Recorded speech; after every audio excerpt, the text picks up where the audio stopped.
உலகெங்கிலும் நடக்கும் முக்கிய நிகழ்வுகளை குறுஞ்செய்தி வடிவத்தில் தெரிந்து கொள்ள ஆதன் செயலியை டவுன்லோட் செய்யுங்கள். ஆதன் செயலியை டவுன்லோட் செய்ய டிஸ்கிரிப்ஷனில் உள்ள லிங்கை கிளிக் செய்யவும். செவ்வாய்க்கிழமை ஏன் எந்த ஒரு சுபகாரியமும் பண்றது இல்ல சார்? செவ்வாய்னா யாரு? வாகனம், பூமி, வீடு, இந்த மாதிரி விஷயங்கள்லாம் வந்துட்டு அவர் தான் மெயின் அதிபதி. ஓகேங்களா?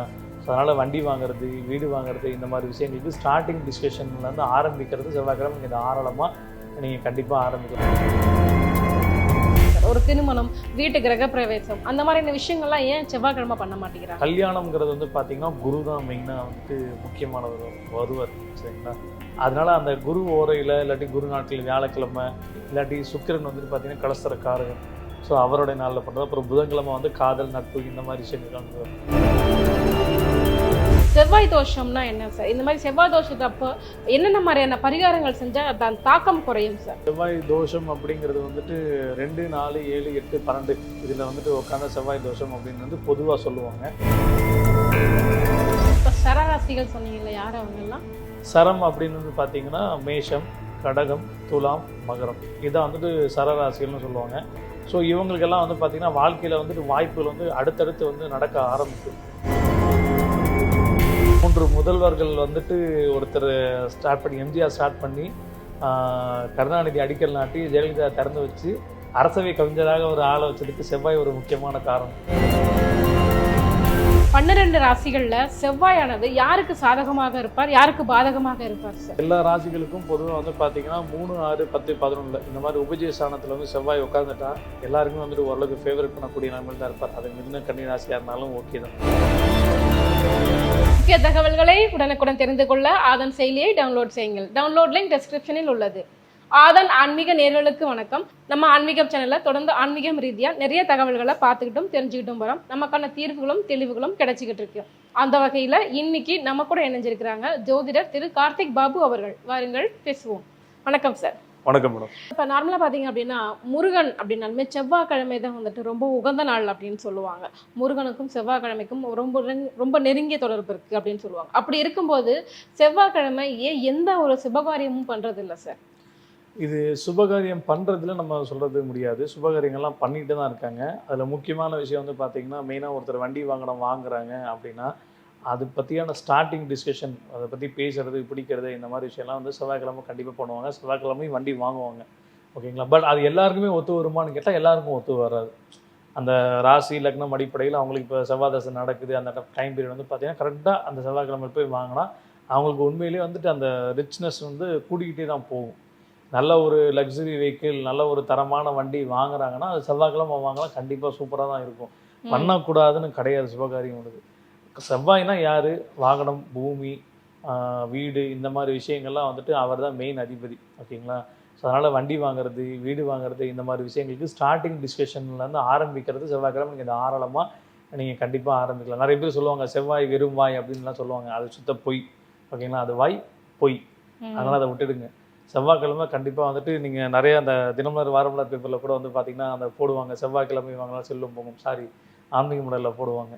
ஸோ தாராளமாக செவ்வாய்க்கிழமை வந்துட்டு பொருட்கள் வாங்கலாம், நல்ல விஷயங்களை பற்றி பேசலாம், ஆரம்பிக்கிற நாள் அப்படிங்கிற சொல்லலாம். பொதுவாக வந்துட்டு செவ்வாய் வந்து யுத்தக்காரகன் அப்படின்னு சொல்லுவாங்க. அதே மாதிரி ரத்தம் அப்படின்னு சொல்லுவாங்க. ஸோ தானம் கொடுக்குறா, ரத்த தானம் கொடுக்குறதுக்கு செவ்வாய்க்கிழமை உட்காந்த நாள்.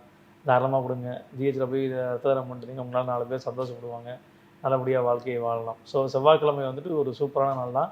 சுபகாரியங்கள் செய்யக்கூடாதுன்னு கிடையாது, செய்யலாம். பட் உங்களுக்கு உண்டான ராசி லக்னம் வந்து செவ்வாய் எந்த இடத்துல இருக்கார், அவர் என்ன பொசிஷனில் இருக்கார், எப்படி உங்களை வந்துட்டு கரை சேர்த்த போகிறாருங்கிறத பொறுத்து வரும். மெயினாக வந்து இந்த மிதுனம் கன்னிக்கு செவ்வாய் வந்துட்டு ரொம்ப ஆகாதவர். அதனால் முடிஞ்ச அளவுக்கு அவங்க செவ்வாய்க்கிழமை வந்து மட்டும் அந்த கொஞ்சம் தள்ளி வைக்கலாம். மிதுனம் கன்னி இது முக்கியமானது. அதே மாதிரி இந்த மகரம் கும்பம் அப்படின்னு எடுத்துக்கிட்டிங்கன்னா அவங்களுக்கு வந்துட்டு செவ்வாய் வந்துட்டு ஓரளவு சுபர் அப்படிங்கிற மாதிரி தான் வரும், ஃபுல் சுபர் அப்படின்னு வரும். பட் மிதுனம் கன்னிக்கு கடும் பகை. அது ராசியாக இருந்தாலும் சரி, லக்னமாக இருந்தாலும் சரி, அவர் அது செட் ஆக மாட்டார். ஸோ இவங்களுக்கு மட்டும் அது ஒரு சுபமான நாளிலேயே வச்சுக்கலாம் நம்ம. ஓகே. இப்போ பார்த்தீங்கன்னா ஏன் செவ்வாய்க்கிழமை ஏன் திருமணங்கள் அந்த மாதிரி விஷயங்கள்லாம் ஏன் பண்ணுறது இல்லை சார்? ஒரு திருமணம், வீட்டு கிரக பிரவேசம், அந்த மாதிரியான விஷயங்கள்லாம் ஏன் செவ்வாய்க்கிழமை பண்ண மாட்டேங்கிறாங்க? செவ்வாய்க்கிழமை திருமணம் பண்ணுறதில்ல அப்படின்னு வந்து பார்த்தீங்கன்னா செவ்வாய் வந்து இதான் சொன்னீங்களா, வீடு வாகனம் இந்த மாதிரி விஷயத்துக்கு அதிபதி. கல்யாணம்ங்கிறது வந்து பார்த்தீங்கன்னா குரு தான் மெயினாக வந்துட்டு முக்கியமானவர் வருவார். சரிங்களா? அதனால அந்த குரு ஓரையில் இல்லாட்டி குரு நாட்கள் வியாழக்கிழமை இல்லாட்டி சுக்கிரன் வந்துட்டு பார்த்தீங்கன்னா கலஸ்தர காரகன். ஸோ அவருடைய நாளில் பண்ணுறது. அப்புறம் புதன்கிழமை வந்து காதல் நட்பு இந்த மாதிரி விஷயங்கள்லாம் கொடுக்கும். செவ்வாய் வந்துட்டு வீரம். ஸோ அடிதடி சண்டைக்கு போகிறதுக்கு உண்டான ஒரு நல்ல நாள். ஸோ அதனால தான் கல்யாணம் பண்ணிட்டு ஆல்ரெடி சண்டை போட போகிறாங்க, அது ஸ்டார்டிங்லேயே சண்டை போடணுமா, அதனால் செவ்வாய்க்கிழமை வந்து கட் பண்ணிடுறாங்க. ஸோ அதனால் அந்த விஷயத்தை பேசுறது இல்லை செவ்வாய்க்கிழமை. சார் நார்மலாக பார்த்தீங்கன்னா ஜாதகத்தில் செவ்வாய் தோஷம் அப்படின்னு சொல்லுவாங்க. செவ்வாய் தோஷம்னா என்ன சார்? இந்த மாதிரி செவ்வாய் தோஷத்தை அப்போ என்னென்ன மாதிரியான பரிகாரங்கள் செஞ்சால் அதன் தாக்கம் குறையும் சார்? முதல்ல செவ்வாய் தோஷம் அப்படிங்கிறது வந்துட்டு 2, 4, 7, 8, 12 இதில் வந்துட்டு உட்காந்தா செவ்வாய் தோஷம் அப்படின்னு வந்து பொதுவாக சொல்லுவாங்க. ஆனால் இது வந்துட்டு விதி விலக்குகள் அப்படிங்கிறது நிறையா இருக்குது. ஓகேங்களா? இப்போ சிம்ம லக்னத்துக்கு வந்து செவ்வாய் வந்து எங்கே உட்காந்தாலும் தோஷம் கிடையாது. ஸோ முதல் பாயிண்ட்டு இது ஒன்று. அதுக்கப்புறம் வந்து செவ்வாய் ஒருத்தர் நீசம் ஆகிட்டாரு அப்படின்னா அப்போ ஆல்ரெடி எங்கள் செவ்வாய் தோஷம் அவுட்டு. அது 2, 4, 8, 12 எங்கே இந்த ராசியில் வந்தாலும் அது அவுட்டு, செவ்வாய் நீசம். அதுக்கப்புறம் வந்து பார்த்திங்கன்னா அது குரு பார்வையில் இருக்காங்க அப்படின்னா அதுவும் கட் ஆகிடும். ஓகேங்களா? செவ்வாய் வந்து இப்போ 8ஆம் இடத்துல உட்காந்துருக்காங்க, அது வந்து குரு பார்க்குறாரு அப்படின்னா அந்த இடத்த செவ்வாய் தோஷம் அப்படிங்கிற நிவர்த்தி ஆகிடும். அதே போக கல்யாணம் பண்ணுறப்போ வந்துட்டு அந்த செவ்வாய் தசை நடப்பில் இருந்தால் மட்டும்தான் செவ்வாய் தசை வந்துட்டு தோஷம் அப்படிங்கிறது இருக்கும். சப்போஸ் அது இல்லைன்னா அது ஒரு தோஷமாகவே கிடையாது. இது நிறைய பேர் வந்துட்டு கவனிக்க தவறிடுவாங்க. இப்போ செவ்வாய் தோஷம் எனக்கு இருக்குது, நான் என்ன பண்ணலாம் அப்படின்னு வந்து கேட்டிங்கன்னா ஒன்றும் இல்லை, நீங்கள் பிளட் டொனேஷன் பண்ணிட்டே வாங்க அந்த காலகட்டத்தில். இது ரூல் நம்பர் 1. அப்புறம் முருகப்பெருமான் வழிபாடு அப்படிங்கிறத வந்துட்டு பண்ணிகிட்டே வரலாம். 2வது வந்துட்டு அந்த செவ்வாய் தோஷம் ஜாதகத்துக்கு வந்து செவ்வாய் தோஷம் ஜாதகம் தான் இணைக்கணும் அப்படின்னு சொல்லி சொல்லுவாங்க. ஓகேங்களா? இதில் வந்துட்டு இந்த மாங்கல்ய பலம் ரஜ்ஜு பொருத்தம் அப்படின்னு சொல்லுவாங்க. ஸோ அதுக்கப்புறம் ஆயுள் ஸ்தானம் மாப்பிள்ளையோட ஜாதகத்துலேயும் சரி பொண்ணோட ஜாதகத்துலையும் சரி. அப்புறம் அவருடைய ஜாதகத்தில் வந்துட்டு குரு தசை நடந்துருந்து இந்த பொண்ணுக்கு செவ்வாய் தசைனா மேட்ச் பண்ணிட்டு போயிடும். ஓகே, ஸோ அது ப்ராப்ளம் கிடையாது. ஸோ சமாளிச்சுட்டு போயிடலாம். ஸோ கல்யாணம் மட்டும் பார்த்திங்கன்னா ஒரு முருகன் தளத்தில் ஒரு பழமுதிர்ச்சோலையிலையோ இல்லாட்டி ஒரு திருப்பரங்குன்றத்திலே கல்யாணம் பண்ணிவிட்டு ஒரு 101 முருகன் அடியார்களுக்கு சாப்பாடு போட்டாங்கன்னா அந்த செவ்வாய் தோஷங்கிறது வந்துட்டு பெரிய அளவில் எஃபெக்டிவ் வந்துட்டு பண்ணாது. அது பிளஸ்ஸிங்ஸாகவே அப்படி மாறிடும். செவ்வாய் தோஷங்கிறது போய் செவ்வாய் யோகமாக அவங்களுக்கு செயல்பட ஆரம்பிச்சிடும். இது மெயினாக வந்து பார்த்தீங்கன்னா இந்த சர ராசிகளுக்கு ரொம்ப சூப்பராக சப்போர்ட் பண்ணிடும்.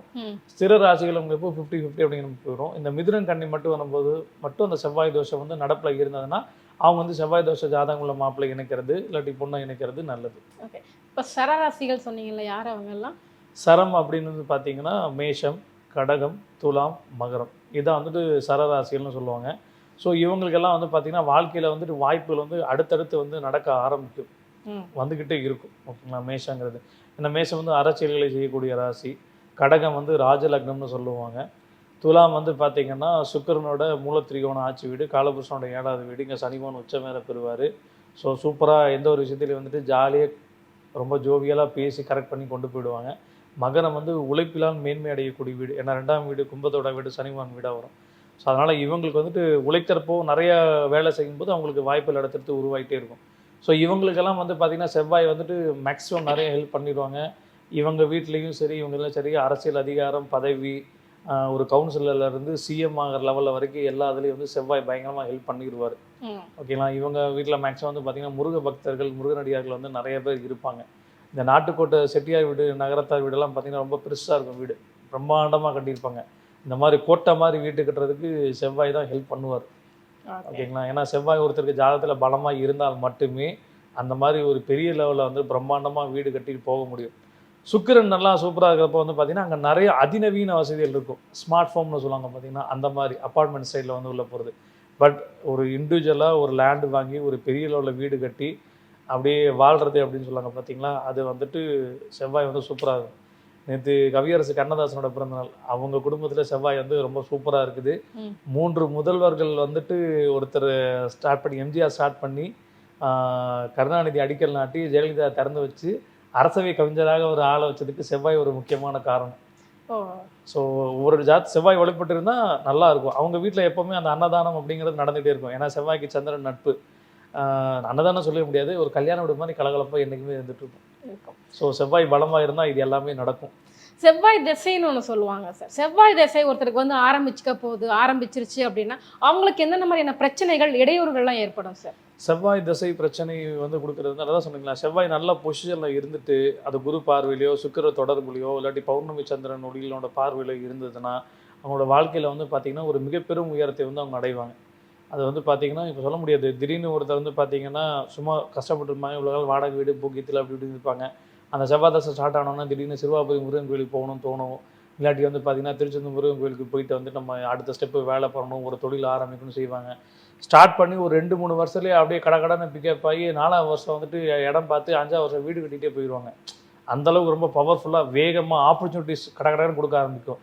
அட் த சேம் டைம் அங்கே சில பிரச்சனை, ஆக்சிடென்ட்டு, அந்த போய் ஹாஸ்பிட்டலில் போய் பில்லை கட்டுறது, இந்த மாதிரி விஷயங்கள் நடக்கும். அது மூலிமா திடீர்னு வந்து இன்சூரன்ஸ் பணம் கிடைக்கிறது, இல்லாட்டி யாரோ ஒரு பெரிய மனிதனோட நட்பு கிடைக்கிறது. ஏன்னா செவ்வாய் வந்து காலபுருஷனோட 8வது வீடு. திடீர்னு சில விஷயங்களை செய்ய வச்சு உங்களுக்கு ஏதோ ஒரு பிரச்சனையை கொடுத்து அந்த பிரச்சனை மூலிமா ஒரு லாபத்தை வந்து கொடுப்பார். யாரோ ஒருத்தர் தெரியாதவங்க வந்து திடீர்னு கிட்டடிச்சு அவரை அடித்தவர் வந்துட்டு ஒரு பெரிய ஒரு கோடீஸ்வரர் அதுன்னு வச்சுட்டு, இல்லைங்க எல்லா சொல்லியும் பார்த்துக்கிறேன், நான் காம்பன்சேஷனும் கொடுத்துறேன்னு சொன்னேன், இவ்வளோ நாளாக வாழ்ந்துட்டு இருந்த வாழ்க்கையிலேருந்து திடீர்னு சட்டானா அப்படியே உங்களை மேலே தூக்கி உட்கார வச்சுருவாரு.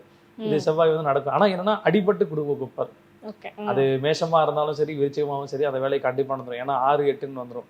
மேஷத்துக்கு 8ஆம் வீடு விருச்சிக வீடு, விருச்சத்துக்கு 6ஆம் வீடு மேஷம். ஸோ இந்த 2 ராசிகளையும் கண்டிப்பாக ஏதோ ஒரு அடிபட்டு வாழ்க்கையில் முன்னேறி வருது அப்படிங்கிறது ரொம்ப ஸ்ட்ராங்காக இவங்களுக்கு நடக்கும்.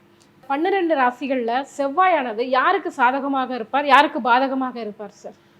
பொதுவாக எல்லா ராசிகளுக்கும் பொதுவாக வந்து பார்த்தீங்கன்னா 3, 6, 10, 11 இந்த மாதிரி உபஜய ஸ்தானத்தில் வந்து செவ்வாய் உட்காந்துட்டா எல்லாருக்குமே வந்துட்டு ஓரளவுக்கு ஃபேவரட் பண்ணக்கூடிய நிலைமையில் தான் இருப்பார். அது மிதுன கன்னி ராசியாக இருந்தாலும் ஓகே தான், சரிங்களா? எந்த ஒரு இடத்துலையும் வந்து ஜாதகம் வந்து செவ்வாய் வந்து ஒரு நல்ல நிலைமையில இருக்கணும். இருந்தால் தான் வந்து உங்களுக்கு அந்த இல்லறம் நல்லாயிருக்கும், ஹஸ்பண்ட் ஒய்ஃப் ரிலேஷன்ஷிப்பு, அதுக்கப்புறம் இந்த வீடு வாசல் வண்டி வாகனம் வாங்குறதுக்கு இது ரொம்ப நல்லாயிருக்கும். மற்ற ஒரு தைரியம் அப்படிங்கிறது ஒரு வாழ்க்கையில் ஒரு மனுஷனுக்கு முக்கியமான விஷயம். அந்த தைரியத்தை கொடுக்குறதே செவ்வாய். அதனால தான் காலபுருஷனோட முதல் வீடு அது.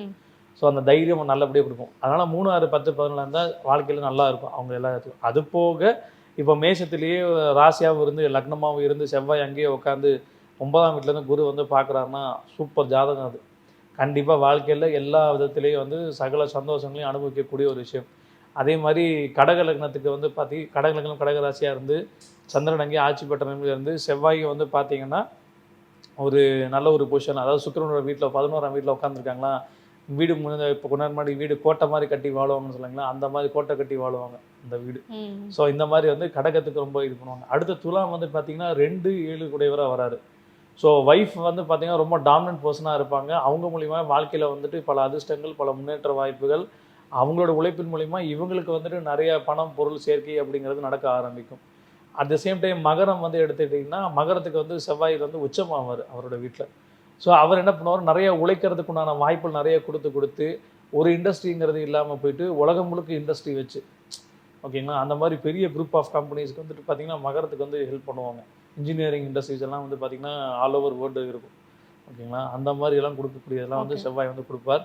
பெரிய அளவில் கொண்டு வாங்க. இப்போ நம்ம கம்பெனிலேயே வந்துட்டு பார்த்திங்கன்னா இங்கே தமிழ்நாட்டில் வந்துட்டு நிறைய கார்ஸ் மேனுஃபேக்சரிங் பண்ணி போயிட்டு வராங்க. ஏன்னா தமிழ்நாடு வந்துட்டு செவ்வாயோட ஒரு முக்கியமான இது, ஓகேங்களா. ஏன்னா இங்கே வந்துட்டு 6 படை வீடும் தமிழ்நாட்டில் இருக்குது, ஓகேங்களா. ஸோ அதனால் இங்கே வந்து உழைப்பு, இந்த வாகனம், இந்த மாதிரி விஷயமும் ரொம்ப சூப்பராக இருக்கும். ரியல் எஸ்டேட்டும் சரி ரொம்ப பயங்கரமாக கொடிக்கட்டி பறக்குது. நீங்கள் மற்ற இடத்துல எடுத்தாலும் மும்பை அந்த மாதிரி போனால் அது ஒரு ட்ராக்ல போகும். இங்கே வந்துட்டு எல்லாருக்கும் சமமான ஒரு வாய்ப்பு வந்து கிடைக்கக்கூடிய அளவில் இங்கே ரியல் எஸ்டேட்டு நல்லபடியாக போயிட்டுருக்குது. ஸோ அதுக்கு முருகனோட பலம் வந்து ரொம்ப ஸ்ட்ராங்காக இங்கே இருக்குது. சார் பொதுவாகவே பார்த்தீங்க அப்படின்னா பெண் சாபம் வந்து வாங்கவே கூடாது, பெண் சாபம் ரொம்பவும் பொல்லாதது அப்படின்னு சொல்லுவாங்க. ஸோ யாருக்கெல்லாம் வந்துட்டு பெண் சாபம் ஏற்படும் சார்? யாருக்கெல்லாம் பெண் சாபம் ஏற்படும்னா, ஃபஸ்ட்டு வந்து ஒரு பெண்ணை பற்றி இன்னொரு பெண்ணையை வந்துட்டு முன்னை விட்டு பின்ன பேசுறது அப்படின்னு சொல்லுவாங்க, சரிங்களா. புறணி பேசுறது அப்படின்னு சொல்லுவாங்க. ஸோ அது ஃபஸ்ட்டு பேசக்கூடாது. இது ரூல் நம்பர் 1, ஓகேங்களா. அடுத்தது வந்து பார்த்திங்கன்னா, ஒருத்தர் வீட்டில் வந்துட்டு சிஸ்டர்ஸே 2 பேர் இருப்பாங்க. எல்லாம் ஸ்டார்டிங்லாம் நல்லா போயிடும். கல்யாணம் ஆனதுக்கப்புறம் வந்துட்டு அவங்க ஹஸ்பண்ட் வந்துட்டு அவங்க கூட ஒரு மாதிரி இருக்கிறதும் இவங்க ஒரு மாதிரி இருக்கிறதும் பட்டு அதை பார்த்து பொறாமப்படுறது. ஸோ அது வந்து பெண்ணுக்கே பெண்ணு சாபமாக வந்து முடிஞ்சிடும். யாரோ ஒருத்தர் நல்லா இருக்காங்கன்னா சரிப்பா நல்லா இருக்கட்டும் அப்படிங்கிற மாதிரி போயிடணும். அடுத்தவங்களை பார்த்து கண்ணு வைக்கக்கூடாது. இது நம்பர் 2. அடுத்தது வந்து பார்த்திங்கன்னா பெண் சாபத்தில் ஒரு முக்கியமான விஷயம் வந்துட்டு கல்யாணம் பண்ணிக்கிறேன் அப்படின்னு சொல்லிட்டு காதல் பேரில் வந்துட்டு பல லீலைகள் பண்ணிட்டு அவங்க அப்படியே கை கழுவிட்டு போயிடுறது வந்துட்டு மிகப்பெரிய சாபம். அது நாளைக்கு அவன் இன்னொரு கல்யாணம் பண்ணாலும் அவங்களுக்கு குழந்தை பிறக்காமல் போகிறது, இல்லாட்டி வந்து பார்த்திங்கன்னா பிறக்கிற குழந்தை ஊனமாக பிறக்கிறது, அதனாலேயே வந்துட்டு காலம் முழுக்க அவஸ்தைகளில் படுறதுங்கிற மாதிரி வந்து கொண்டு போகும். இதில் வந்து நிறைய நிலைகள் இருக்குது. அது போக வந்து பார்த்திங்கன்னா ஜாதகம் ஜோதிடத்தில் வந்து பார்த்திங்கன்னா சுக்கிரனின் சாபம் பெற்ற நட்சத்திரங்கள் அப்படின்னு சொல்லி இருக்கும். ஸோ அந்த நட்சத்திரங்கள் மூலிமா வந்துட்டு பார்த்திங்கன்னா இந்த மாதிரி திருவாதிரை, இது சுக்கிரனின் சாபம் பெற்ற நட்சத்திரம் அப்படின்னு சொல்லுவாங்க. ஸோ இவங்களுக்கும் இந்த பெண் சாபம் அப்படிங்கிறது வந்துட்டு வரும். பட் அது வந்து தீர்க்கப்படக்கூடியது தான், அது வந்து பெரிய விஷயம் இல்லை. பட் நேச்சுரலாகவே நம்ம ஜாதகத்தில் வந்து பார்த்திங்கன்னா இப்போ சிம்ம லக்னத்துக்கு சுக்கிரன் வந்து பாதகாதிபதி, ஓகேங்களா? இவங்களுக்கு வந்துட்டு பெண்களால் பிரச்சனை ஏற்படும். எப்படின்னா காதல் வழியில் வந்துட்டு விழ வச்சு சின்ன வயசில் வந்துட்டு, ஏன்னா சிம்ம ராசிக்கு வந்து ஸ்டார்டிங்லேயே அந்த சுக்கரதசிங்கிறது வர ஆரம்பிக்கும். இந்த குட்டி சுக்கரன் கொட்டி கவிழ்க்குங்கிற கதையாட்டம் இவங்களுக்கு சின்ன வயசுலேயே காதலாதுன்னு வந்துட்டு எல்லாமே வந்துட்டு குடி கெட்டு விடுற மாதிரி பண்ணிடும். ஸோ அப்போ அந்த மொமெண்ட்டில் வந்துட்டு கொஞ்சம் பொறுமையான நிதானமாக போகணும். அதுக்கு வந்துட்டு அவங்க ஜாதகத்தில் அந்த ராசிதிபதியும் லக்னாதிபதியும் எல்லாருமே நல்லா இருந்தால் தான் இதை சமாளிக்கவே முடியும். Okay okay. இப்போ ஒருத்தருக்கு வந்து ஒரு குடும்பத்துக்குன்னு வச்சுக்கோங்களேன், ஒரு குடும்பத்துக்கு ஒரு பெண் சாபம் இருந்துச்சு அப்படின்னா அந்த குடும்பம் என்னென்ன மாதிரியான கஷ்டங்களை ஃபேஸ் பண்ணும் சார்? குடும்பத்துக்கு பெண் சாபம் இருந்ததுன்னா வந்து பார்த்தீங்கன்னா அவங்களுடைய நினைக்கக்கூடிய விஷயங்கள் எல்லாமே வந்துட்டு கை கெட்டினது வாய் கெட்டாமல் போயிடுச்சு அப்படிங்கிற கதையாட்டம் வந்து நின்றுடும், ஓகேங்களா? இப்போது தென் தமிழகத்தில் வந்து பார்த்தீங்கன்னா இந்த கன்னி சாமி வழிபாடு, பெட்டி வழிபாடு அப்படின்னு சொல்லி சொல்லுவாங்க. இப்போ ஒரு கன்னி குழந்தை, சின்ன குழந்தை வந்து இறந்து போயிடுச்சு அப்படின்னா அதுவும் ஒரு பெண் சாபம் கேட்டகரிக்குள்ளே வரும். இப்போ அந்த குழந்தைக்கு தேவையான விஷயங்கள்லாம் நீங்கள் பண்ணலை, அதனால் நீங்கள் அது பண்ணால் தான் வந்துட்டு உங்களுக்கு எல்லாமே சரியாகும் அப்படின்னு சொல்லுவாங்க. அப்போ அவங்க என்ன பண்ணுவாங்க, ஒரு மாசி மாதம் ஒரு வெள்ளிக்கிழமை போல் ஸ்டார்ட் பண்ணி அவங்க வாரம் வெள்ளிக்கிழமை வந்துட்டு பெட்டி பூஜை வச்சு பண்ணிகிட்டே வருவாங்க. ஸோ முதல் தடவை பூஜை பண்ணுறப்போ 9வது வெள்ளிக்கிழமை பூஜை பண்ணுறப்போ வந்துட்டு வீட்டில் இருக்க எல்லா பெண்களையும் ரிலேஷன்ஸில் இருக்கவங்க எல்லாத்தையும் அனுப்பி வச்சு, மெயினாக சகோதரிகள் இவங்கள வரலனுப்பி வச்சு எல்லாமே என்னென்ன பண்ணுவோம் பண்ணிவிட்டு அன்றைக்கி ஒரு சின்ன பொங்கல் வச்சு சாமி கும்பிட்டு ஒரு சின்ன விருந்து மாதிரி ஒரு கலவை சாப்பாடு மாதிரி வச்சு கொடுத்து சாப்பாடு இது பண்ணி போவாங்க. இது வந்து ரெகுலராக பண்ணணும். ஸோ அப்போ அந்த பண்ணால் தான் அந்த பெண் சாபம் அப்படிங்கிறது வந்துட்டு கொஞ்சம் குறைய ஆரம்பிக்கும். அது மூலிமா அந்த குடும்பம் வந்து கொஞ்சம் வந்து விருத்தி அடையும், செல்வத்துலேயும் சரி பொருளாதாரத்துலையும். என்னென்ன கஷ்டத்தை அனுபவிப்பாங்க அந்த குடும்பத்தில் இருக்கிறவங்க? என்னென்ன கஷ்டம்னா இப்போ அந்த குடும்பத்தில் கல்யாணம் ஆகாத சில கன்னி பெண்கள் இருப்பாங்க. ஸோ முதிர் கன்னிகளாகவே சில பேர் போயிடுவாங்க. கல்யாணமே வேணாம், எனக்கு அந்த பிடிக்கல, அந்த வாழ்க்கையை எனக்கு விருப்பம் இல்லை அப்படின்னு சொல்லிட்டு போயிடுவாங்க. இன்னும் சில பேர் கல்யாணம் ஆகிருக்கும் பட் குழந்தை பிறக்காமல் இருக்கும், ஓகேங்களா? ஈவன் ஜெனட்டிக்கலி அவங்களுக்கு சம் ப்ராப்ளம்ஸ் வந்து க்ரியேட் ஆகிருக்கும், மெடிக்கலாகவும் கொஞ்சம் சில பிரச்சனைகள் இருக்கும். அது போக வந்து பார்த்திங்கன்னா கல்யாணம் பண்ணும்போதே நிறைய தடங்கள் வந்து போகும். பூ வச்சுட்டு போயிடுவாங்க, ஆனால் வந்துட்டு அடுத்த கட்டத்துக்கு வந்துட்டு போக முடியாமல் நின்றுடும் நடுவுலையே. சில பேர் பேச்சுவார்த்தையில் வந்துட்டு அப்படியே போய்கிட்டே இருக்கும், அங்கங்கே ஸ்டாப்பேஜ் ஆகிடும்.